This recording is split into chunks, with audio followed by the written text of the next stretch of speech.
अस्सलाम वालेकुम बच्चों, आज हम एक तजुर्बा करेंगे जिसमें हम नबातात के मुख्तलिफ़ हिस्सों का मुशाहिदा करेंगे, जिसमें हम पत्ते की मुख्तलिफ़ किस्मों के बारे में जानेंगे, पत्ते के अलग अलग हिस्सों की मालूमात हासिल करेंगे और नबातात का एक अहम हिस्सा फूल के अलग अलग हिस्सों की मालूमात हासिल करेंगे।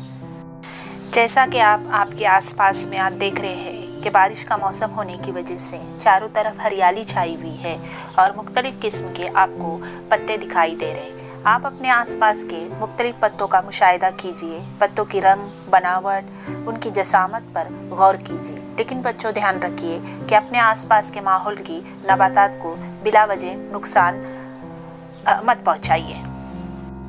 यहाँ पर आज मैंने आपके लिए कुछ पत्ते जमा किए हुए, जितने मेरे आसपास मुझे मिल सके ये पत्ते मैं आपके लिए लाई हूँ।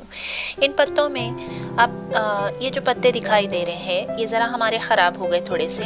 ये मुफर्रिद पत्तों की मिसाल है जिसमें छोटे छोटे पत्ते दिखाई दे रहे हैं आपको। ये जो पत्ता दिखाई दे रहा है ये पत्ते मुरक्कब पत्ता, ये मुफर्रिद पत्ता और ये मुरक्कब पत्ता। इस तरह पत्तों की दो अहम किस्में पाई जाती हैं। अब पत्तों की इतनी सारी किस्मों में हमने पत्ते के हाशिए को समझे थे, या पत्ते का हाशिया किस तरह से होता है।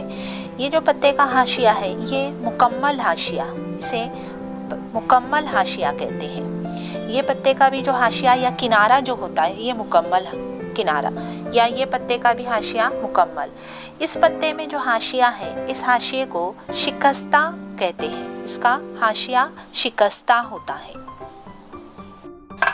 ये जासवंदी के पत्ते में जो हाशिया दिखाई दे रहा है यह हाशिया दंदानेदार हाशिया। आपके इतराफ में पाए जाने वाले पत्तों के में इस तरीके से हाशियों का भी मुशाहिदा कीजिए। किन पत्तों के हाशिए मुकम्मल है, दंदानेदार है या शिकस्ता है। अब हम यहाँ पर पत्ते के अलग अलग हिस्सों की मालूमात हासिल करेंगे। मेरे पास में यहाँ पर पीपल का, मनी प्लांट और जासवंदी का पत्ता है। हम किसी एक पत्ते का इंतखाब करके इसके अलग अलग हिस्सों को समझेंगे। देखो बच्चों, यहाँ पर पत्ता जहाँ पर डंठल से जुड़ा होता है ये वाला हिस्सा, इसे पत्ते का कायदा कहते हैं। और यहाँ पर जहाँ पत्ते का जुड़ा होता है वहां पर छोटे छोटे पत्ते आपको दिखाई दे रहे हैं, छोटे छोटे दिखाई दे रहे हैं आपको, देखो गौर से। इसको गोशक कहते हैं। क्या कहते हैं इसको? गोशक कहते हैं।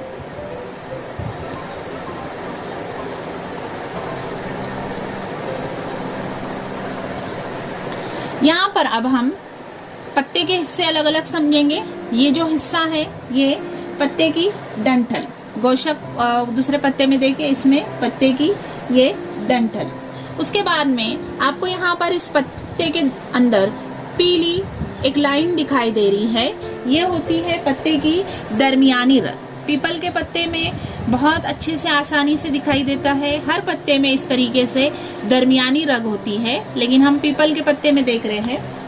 दरमियानी रग के इतराफ में आपको यहाँ पर बारीक बारीक यहाँ पर रगें दिखाई दे रही हैं, बहुत सारी पीले रंग में रगें दिखाई दे रही हैं। हर पत्ते में इस तरीके से रगें होती हैं, जो हमने अलग अलग पत्तों के अंदर देखे। जालदार रगीत, इसमें भी देखो आपको बारीक रगें दिखाई दे रही हैं। पीपल के पत्ते में जो रगें होती है उसे रेटिकुलेट वेनिशियन कहते हैं, जिसमें एक दरमियानी रग के इतराफ में अलग अलग रगें फूटती हुई दिखाई देती।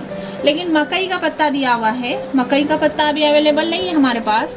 एक दूसरा एक है पत्ता जिसमें हमें इस तरीके से मुतवाजी रगें या पैरेलल वेनिएशन हमको दिखाई दे रही है। इसमें कोई दरमियानी रग नहीं है, लेकिन सिर्फ लंबाई में हमको रगें दिखाई दे रही। अब यहाँ पर फिर से दोबारा हम यहाँ पर पत्ते के अलग अलग हिस्से देखेंगे।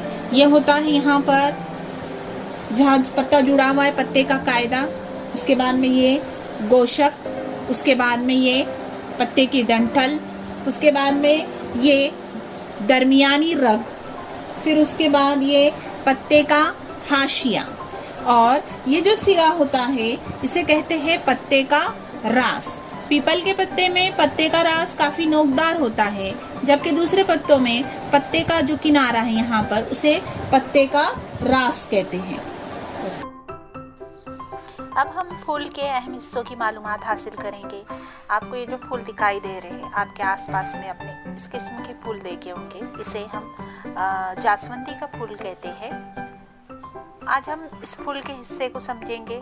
अब देखिए यहाँ पर ये फूल जहाँ पर जुड़ा हुआ है डंठल से जुड़ा हुआ है। डंठल से जहाँ पर जुड़ा होता है वहाँ कुछ हिस्सा मोटा फुला हुआ होता है, उस हिस्से को कहते हैं मसंदे गुल। ये जो हिस्सा अब हम देख रहे हैं ये हिस्सा क्या है? मसंदे गुल।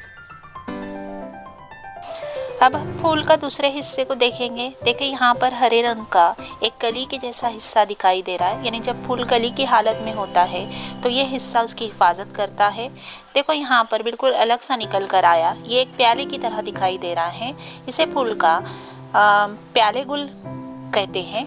ये फूल का दूसरा हिस्सा है जो छोटे छोटे हरे रंग के पंखड़ियों नुमा हिस्सों से दिखाई दे रहा है। इस फूल का जो सबसे अहम और खूबसूरत हिस्सा होता है वो होता है ताजे गुल। ताजे गुल पंखड़ियों से मिलकर बनता है। मुख्तलिफ रंग के अलग अलग रंग की पंखड़ियों के से बने हुए मुख्तलिफ रंग के फूल आपने देखे। आज हमने ये जास्वंदी का फूल देखे जिसमें आपने इस तरीके से किताब में फूल की पंखड़ियों की तस्वीरें देखे हैं। ये जो मैं आप स्क्रीन पर आपको दिखाई दे रहा है अलग अलग, ये क्या है? फूल की पंखड़ियाँ, और इन पंखड़ियों से मिलकर बनने वाला हिस्सा फूल का ताजे गुल। अब ये जो दिखाई दे रहा है ये है नरकोट। नरकोट फूल का नर तौलीदी हिस्सा है जो ज़र रेशों से बना हुआ है, जो रश्तक पर मुश्तमिल है।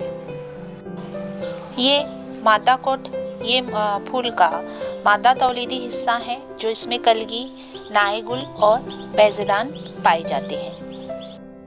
हाँ तो बच्चों, हमने फूल के अलग अलग हिस्से देखे जिसमें ये मसंदे गुल, प्याले गुल, ताजे गुल, नर कोट और मादा कोट।